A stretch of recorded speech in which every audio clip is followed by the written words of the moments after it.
Hi, and thank you for joining us for the 13th hour. Today is my guest and my friend, Cassandra Grenade. She is a medical oncologist and is here to share her experiences in this post-pandemic, current pandemic world that we're living in. All of it.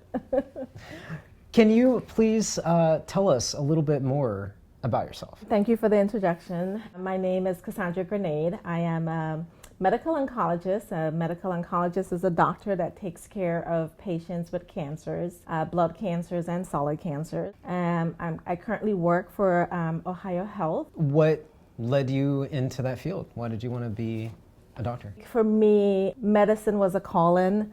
Oncology was a calling. In some ways, I didn't choose it, it chose me. You know, it's kind of interesting how I came to this path. I grew up in the Caribbean, in a small Caribbean island called Grenada. For me, you know, I came to the US when I was a teenager, and academics was always strongly encouraged.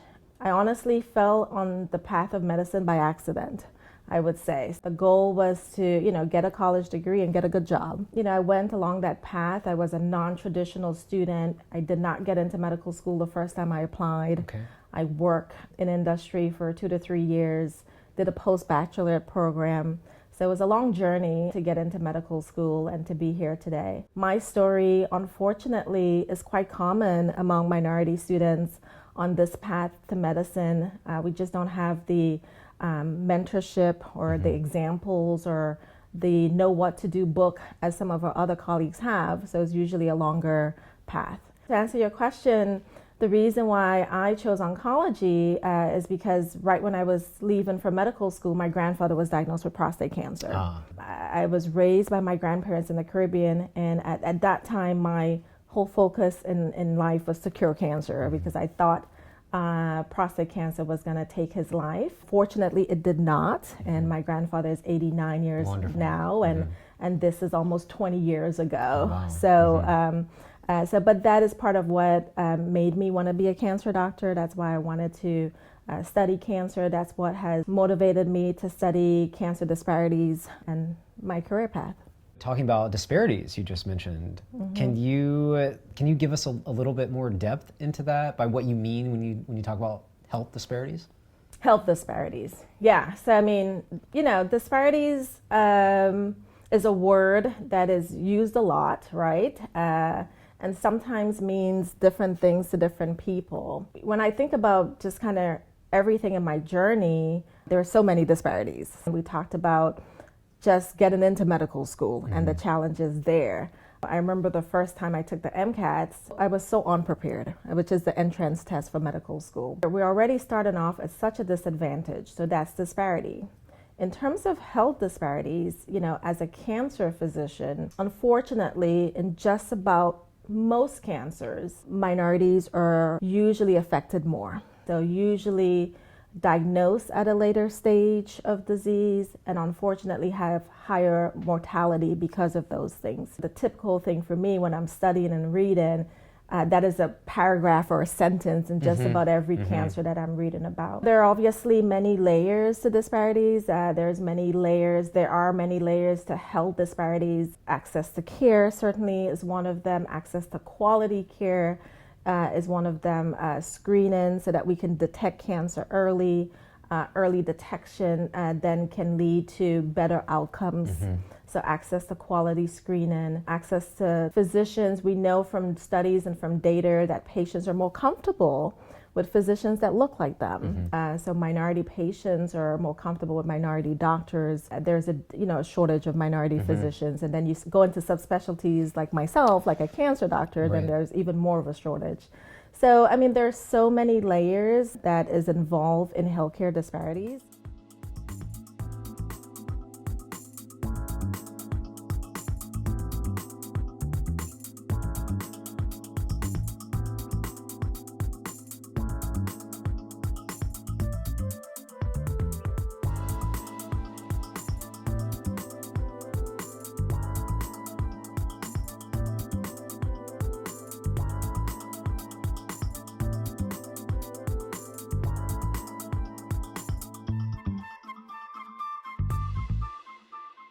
I think what you brought up, I was just thinking about talking with my friend Michaela.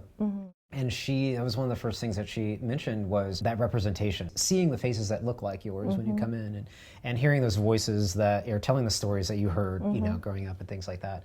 In terms of maybe what you're seeing right now, you were talking about, health disparities in terms of, cancer, being screened for it. Do you think that that is reflective of people not seeking screening at an earlier stage, or is that misdiagnosis? Is it the physician not thinking that this is a test to pursue? Like, why do you think that disparity exists? Yeah, that's a very good question. So, again, the whole topic of healthcare disparities is quite complex. And I think the answer to that is multifactorial. I think it's on many different levels. We can separate it into the patient's contribution, the physician contribution, the community contribution to disparities. And then you can even, categorize maybe governmental contribution to disparities. So I think, each one of those probably contributes some. And the physician, we're not going to leave, I'm not going to leave myself out. When George Floyd happened, we as Black people know that these things happen every day, right? We know that it's been going on. And we know that only because of video that we're seeing things more. And then we also hear, in the background, our white colleagues, well, if he wasn't doing this and if he wasn't doing that, just not understanding the discrepancy in the treatment between the races. So, I sit in the physician lounges sometimes in the past, and I would hear these comments. Systemic racism exists. It baffles me when I hear people say it doesn't exist. I don't understand it. But then, maybe that's room for a conversation with those people. There's many layers. So, we think about the patient. There might be skepticism in regards to the medical care, the medical community in terms of what is recommended, in terms of screening, in terms of treatment, in terms of diagnostic procedures. I'm going to stop you. You talk about skepticism.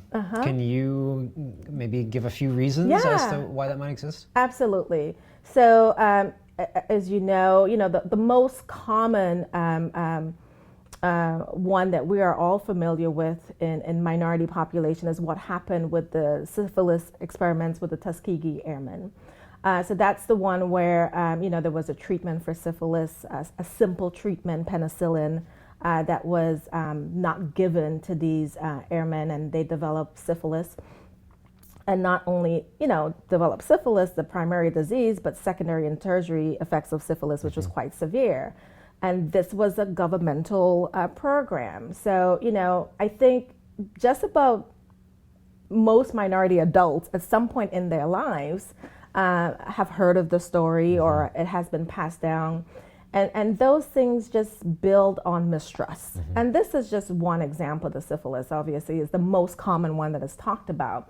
But there are many, many others. The Mississippi appendectomy, where they were removing the uterus of women in the South, yes, I heard about that. For training and practical purposes. So there are many others. So we have reason to be skeptical. We have reason to mistrust. And I think it will take, people like myself and others who are in the field to do these type of events and to talk more and to encourage people that we have come a long way. The more of us that they're at the table, again, the more our community would trust us. So that's why it's so important when we talk about diversity and inclusion, is not just having us the numbers, but we have to be present at the table where change can be made.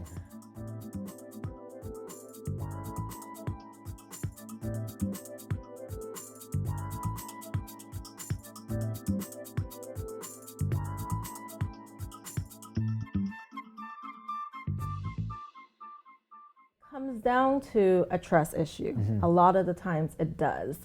And I have, multiple patients who have told me, I just don't trust this vaccine, right? I don't trust the speed in which it was established. I don't trust the governmental correlation or close proximity to the development of the vaccine.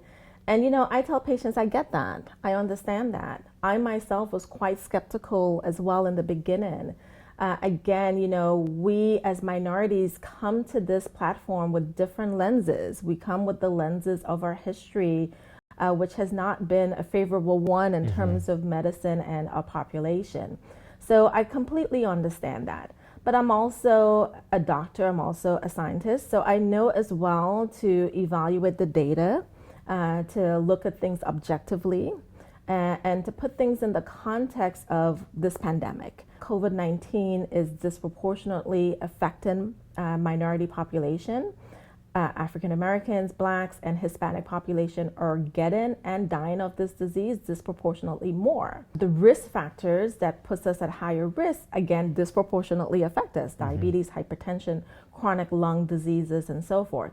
So, now that we have a potential treatment, this is not a cure, but now that we have a potential treatment, and if our population is not taking it, we continue to be disproportionately affected. Right. I think it's important that leaders in our community get this vaccine and show that they're getting this vaccine, because it's going to take us getting it to get our people to get it.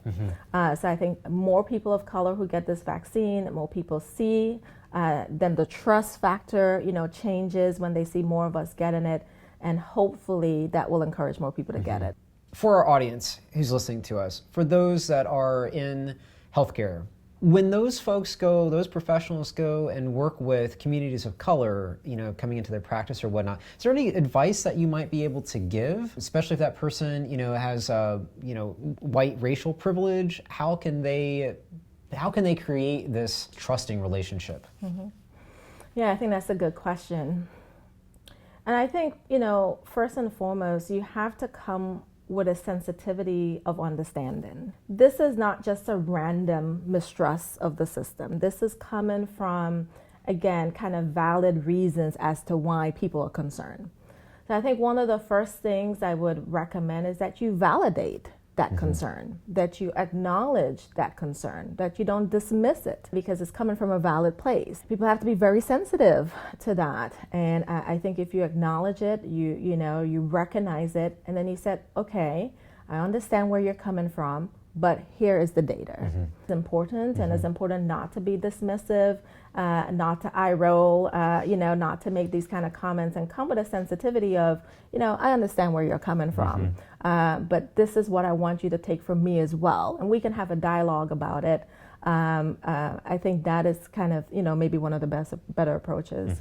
That's all we can do. Have conversations. Have conversations. Well, I am so glad that we were able to have this conversation today. We've been talking about doing this for such a long time. So I'm so glad and really just amazed at your experiences. And I hope that I can invite you back to the 13th hour. We'll end it for now. Okay. But that is an invitation to come back. I would love to come back. Absolutely. Thank you for having me. Thanks for this opportunity, and I look forward to talking some more. Thank you, Cassandra. Thank you. Absolutely.